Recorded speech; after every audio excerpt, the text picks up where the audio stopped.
I've really been mulling this over the last few days. This team isn't good. Shocker. 1-5. We talked about it yesterday. Likelihood is a lot of high-profile names are going to be moved on from this team. And now we're at the point that, as fans, we're looking towards the next. We're looking towards the future. Who's the next head coach? Who's the next GM? What is this team going to be like next year? But if we look back towards the past and we look at this current situation this Dolphins team is in, it's hard to come away with any conclusion other than this is a Tua problem. I like Tua. I have always wanted him to succeed. I've got this thing up here behind me. I've got his jersey in my closet. When we drafted him, I reacted as if we won the Super Bowl. I thought he was that good. I thought he was the quarterback to take us to the promised land. But really, that's where all the problems started.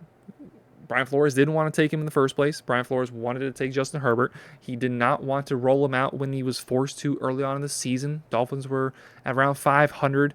Ryan Fitzpatrick was playing pretty well. This was the team that, just about 365 days prior to the moment of Tua being inserted for Ryan Fitzpatrick, the team was the worst team in the league. And then they go on, finish the season with a winning record, 5-4 out of the remaining 9 games. You beat the Patriots last game of the season, take away their bye. Things were on the up at the end of that season. You move into the following season. Again, things looking good with Ryan Fitzpatrick. The team is bought into Fitzpatrick. And then the decision to put Tua in instead of Fitzpatrick, and to say he was shaky is putting it kindly. He had a really bad rookie season in a Dolphins uniform, whether it be the injuries, whether it be he just wasn't good enough. He wasn't good his rookie season. The Dolphins had a team to make had a chance with a team to make the playoffs. They didn't. You then move into next season. They stick with Tua. You win 1 out of your first, 8 games or so till that Thursday Night Football game against the Ravens, where the defense dominated. Tua comes in the game in relief for Jacoby Brissett, and then you have a turnaround, nearly make the playoffs, and collapse second last game of the season against a really good Tennessee Titans team. Got to give them credit. Fell to that Titans team. Last game of the season against the Patriots in Miami. I was there. It was a Mac Jones-led Patriots team that had already booked their ticket. It's the first round of the playoffs, and the Dolphins came out, performed really well in the first quarter. With that first quarter lead, it was enough to win the game. And as somebody who still at that time was a massive Tua fan, massive Tua believer, with everything that was going on, with all the speculation that was going on, with how Tua had performed his rookie year in most of that season, I remember sitting there in my seat, and then as I was leaving, reflecting to myself, dang, at least it was a win, but that's probably going to be the last time I see Tua in a Dolphins uniform. To my absolute shock, the Dolphins fired Brian Flores. I didn't even think that was something that was in consideration. I thought it was a good chance that they moved on from Tua, but even that wasn't 100%. But I didn't think there was any chance that the Dolphins would move on from Brian Flores. And of course they do. Then they bring in the complete 180. You get rid of the rigid, authoritarian Brian Flores. You bring in the young, the flashy, the offensive-minded, the little silly, little goofy Mike McDaniel. Like, okay. His entire spiel of being brought into this Dolphins team, he was hired off the back almost entirely of claiming he can fix Tua. Tua, again, starting off in the beginning, wasn't even wanted by the head coach, forced on by the front office. And then the next head coaching decision was made. Can you fix Tua? And initially he did. Initially that first season and really hitting stride in 2023, this Dolphins team looked really good. They were able to bring in pieces. You were able to go out and trade for a Jalen Ramsey, for a Tyreek Hill, for a Bradley Chubb, one of which is already not on the team. Another of which is probably going to be traded at some point this season. The following is probably going to be cut at the end of the season, but that's a conversation for later on in the video. But it looks flashy. It looks sexy. The Dolphins are on top of the league. After week 3 of the 2023 season, you're the best team in football. You just put up nearly a record amount of points, and things seemingly couldn't get higher.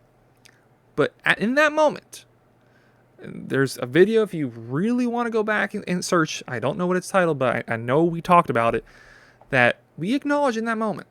Once Tua reaches the end of his rookie contract, there's going to be a problem. Of course, things already weren't perfect in that moment. Tua at times was having a hard time staying on the field. There were certain injury limitations to Tua. as well as the fact that still remains so. If you were missing a Tyreek Hill, if you were missing a Jalen Waddle, if you were missing a Teron Armstead, Tua's game dipped with them. So with that, despite how high we were at the moment, we knew that things were going to be chipped away eventually. And that's the story of every team in the NFL. Look at the Chiefs last year. Well, they still made the Super Bowl. They were clearly not the same team. What were they, 10-1 in one-score games? That is not feasible over a multiple year sample size. Look at the Buffalo Bills this year. Yeah, they're 4-2. They just lost to the Atlanta Falcons. Of the teams they've beaten, they have 4 wins. 3 wins amongst those 4 teams combined. You're looking at the Baltimore Ravens. Lamar Jackson goes down, and there's nothing. When you pay a quarterback, which, if you have the right quarterback, is the right thing to do, but when you pay a quarterback, it's going to result in the team being chipped away. You can no longer go make those flashy signings. You can't go get Ramsey, Chubb, Hill. Instead, you're going to see those pieces being moved out the door. You're going to see pieces that you brought in, that you drafted, that you thought you hit on. Jalen Phillips, probably, like we talked about yesterday. Christian Wilkins in previous years. You're looking at Brandon Jones. You're looking at Andrew Van Ginkel. You're looking at pieces that the Dolphins thought they had and thought they would have for years. But when you know you have to pay a quarterback, and then when you actually do pay him, it's so hard to keep a good team together. We already talked about that Tua plays to the means of a team. That, I don't know how, even if you're the biggest Tua fan in the world, even if you're Donovan, I do not know how you can deny the fact that Tua plays to the means of a team. Now, a team with Tua making $15 million is a whole lot different than a team of Tua making this season $40 million. Next season, $56.4 million. Following season after that, $53.4 million. The final year before a potential void in the 5th year would be $65.8 million cap hit. It's one thing if you have Josh Allen. It's one thing if you have Lamar Jackson. It's one thing if you have Patrick Mahomes. And even within those quarterbacks, whenever you do see pieces on the defense either really be getting old with the Buffalo Bills. Tre'Davious White is getting old. Von Miller, they moved on from him. Older pieces on that Bills team that have walked away and come back with Tre'Davious White, with Jordan Poyer, and are clearly not the same versions of themselves that they saw when they were in their prime. With the Baltimore Ravens, Marlon Humphreys clearly lost a step. You're losing offensive line pieces.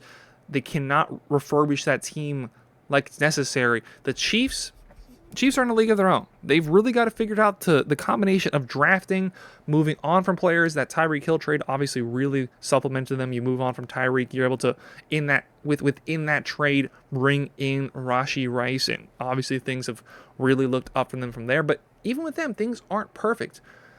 But when you do have those great quarterbacks, when you do have the Lamars, the Josh Allens, the Patrick Mahomes, you can, in a way, just try to figure things out.